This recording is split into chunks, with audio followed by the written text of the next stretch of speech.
Grüße an alle. In diesem Video sprechen wir über ein spannendes Thema. Wenn jedes Land verschuldet ist, wer verteilt dann all dieses Geld?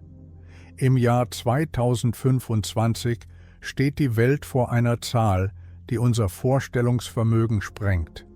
111 Billionen Dollar globale Staatsverschuldung.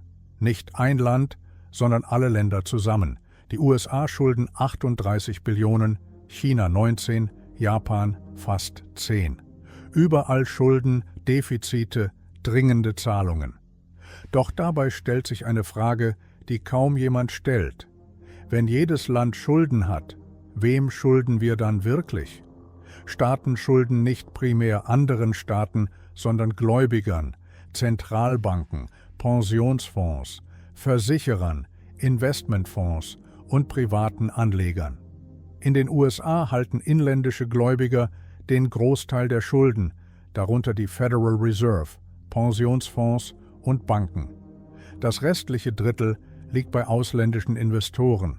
Auch Deutschland finanziert sich über Bundesanleihen, die von Banken, Fonds und globalen Institutionen gehalten werden. Diese Schulden verschwinden nicht, sie werden nur verteilt. Entscheidend ist, hinter diesen Institutionen stehen die Ersparnisse ganz normaler Menschen. Rentenfonds, Versicherungen und Banken investieren dein Geld in Staatsanleihen. Das erzeugt einen Kreislauf.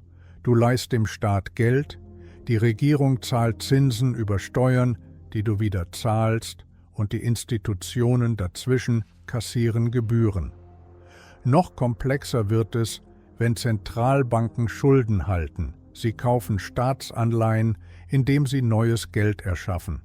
Quantitative Lockerung bedeutet letztlich, Geld aus dem Nichts zu erzeugen, um Schulden zu finanzieren.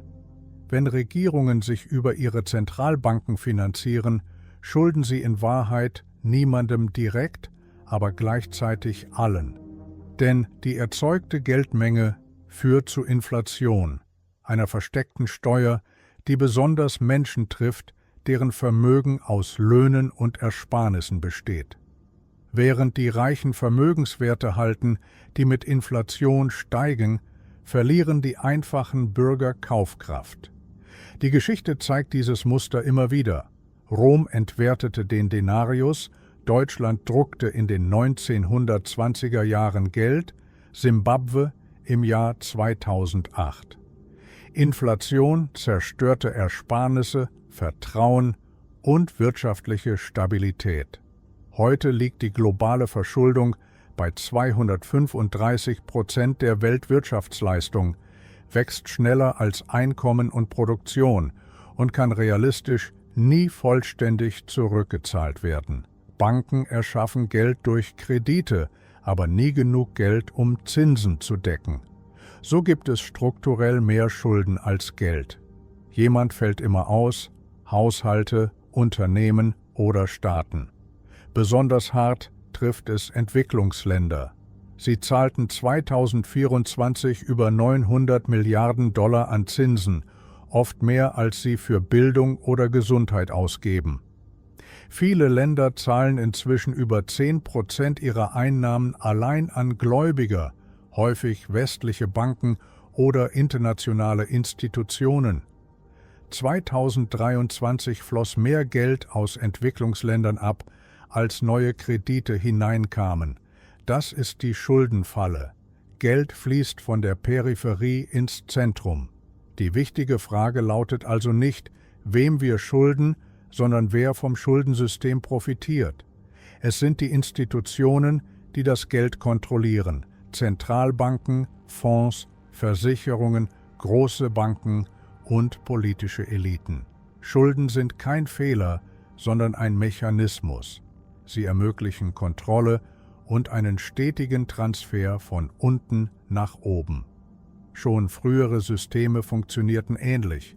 Zwangskredite im Mittelalter, staatlich garantierte Verschuldung zur Kriegsfinanzierung im 17. und 19. Jahrhundert, Bankenrettungen im 20.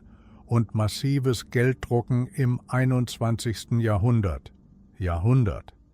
Immer zahlten die Bürger, während Vermögende profitierten. Was bedeutet das für Individuen? Erstens: Inflation ist keine Naturkraft, sondern eine politische Entscheidung. Zweitens: Realer Wohlstand liegt in Sachwerten, nicht in Papiergeld. Drittens: Stabilität ist niemals garantiert. Gesellschaften, die Inflation nicht verstehen, sind ihr ausgeliefert. Schulden erscheinen wie ein Versprechen zur Rückzahlung, sind aber in Wahrheit ein Werkzeug. Ein System, das Reichtum von der Mehrheit zur Minderheit verschiebt. Viele werden diesem System nie entkommen, weil sie nicht merken, dass sie darin gefangen sind. Unwissenheit ist der stärkste Trick. Wenn dir dieser Blickwinkel neu ist, bleib dran. Die Geschichte zeigt die Muster, du musst nur wissen, wo du suchen musst. Lust auf mehr? Dann einfach abonnieren.